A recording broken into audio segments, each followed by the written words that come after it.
mong sabihin dyan sa newspaper, ito sabihin mo.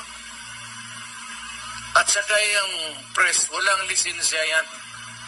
Yan ang negosyo. Mag-printing press ka na, hindi ka kailangan humingi ng permit kahit kanino man.